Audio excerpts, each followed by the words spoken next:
And joining me now is the chairman of the Republican Senate Policy Committee. It is Roy Blunt of Missouri. Senator Blunt, welcome back to Meet the Press, sir. Morning, Chuck.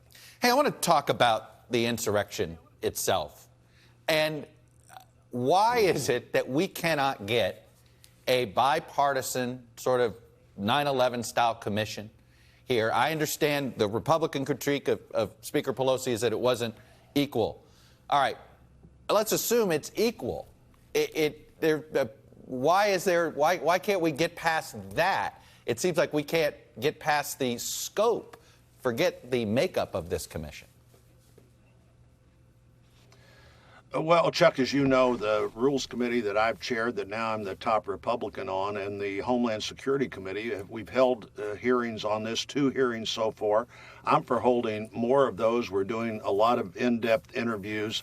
I'm not opposed to a commission, but, Speaker Pelosi has never suggested, after her first suggestion that it would be overwhelmingly controlled by one side, that there'd be a bipartisan commission. I'd also think that this is a case where, in terms of the security of the Capitol, whether the police board is functioning or not the Capitol Police, but the board that, in my opinion, got in the way of decisions that need to be made that day, we know those facts, and I think the Congress itself could move forward and make the changes that need to be made. It's unlikely that the next thing we need to be worried about is going to be exactly like the last thing we needed to worry about. But clearly, security from either domestic terrorists or outside terrorists are things we should be concerned about. And I think the Congress itself has the capacity here to move forward.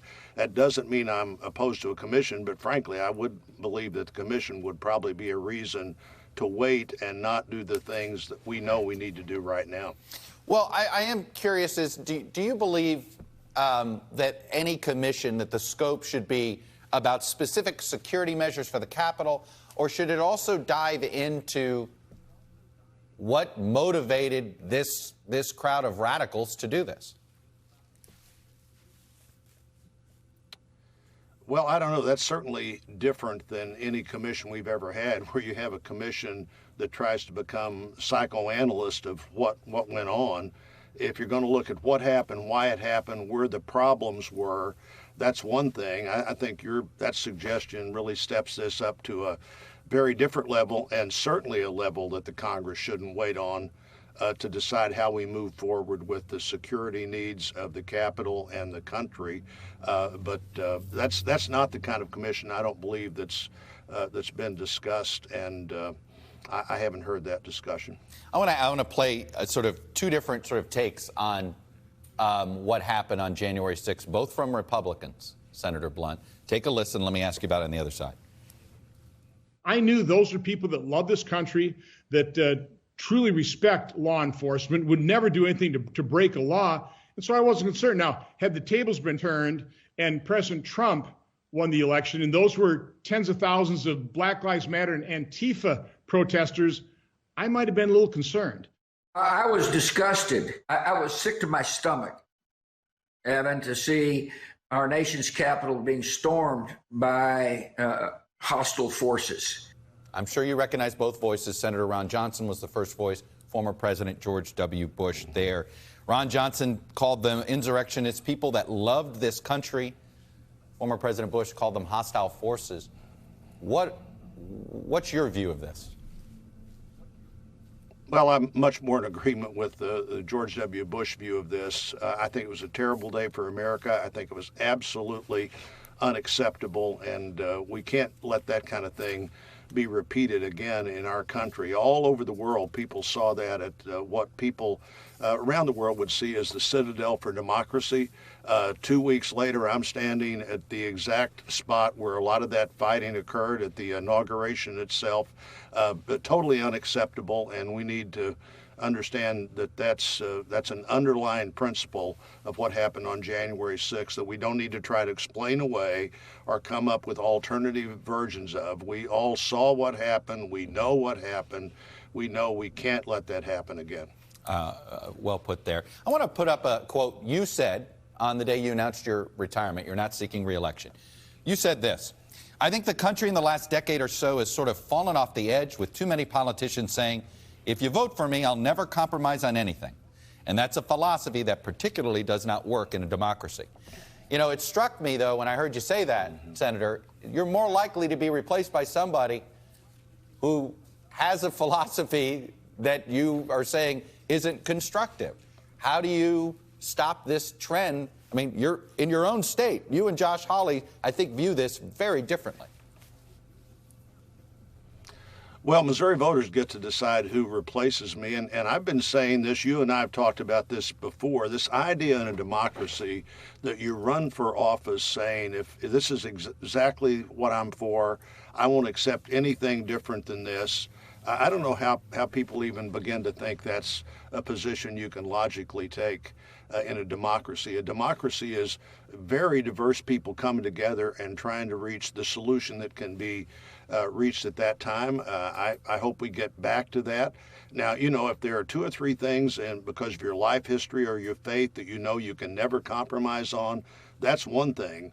But when you come up with a long list of things that it's either my way or nothing happens at all, you basically ensure that nothing's going to happen at all.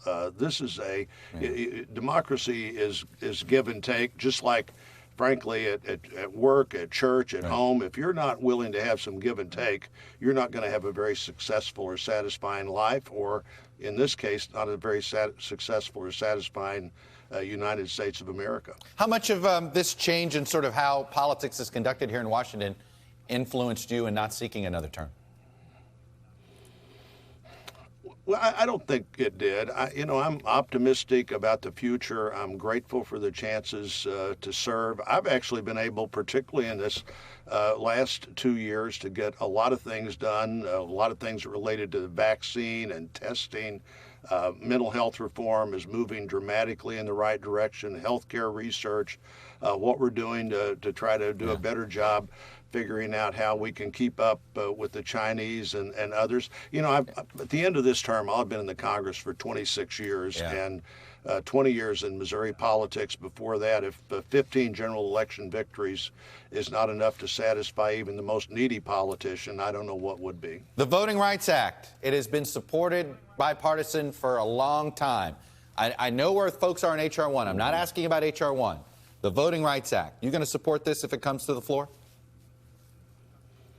Well, I'm for the Voting Rights Act and always have been. I'm for people participating. What I'm not for is a federal takeover of the election system. I believe that the election system works as well as it works because of local responsibility and diversity, and I'm for that. Now, in this bill, there are a lot of things that go beyond that, too. There's a partisan FE's Federal Elections Commission, where for the first time ever, instead of being an equal number of Republicans and Democrats, it's 3 of one side and 2 of the other.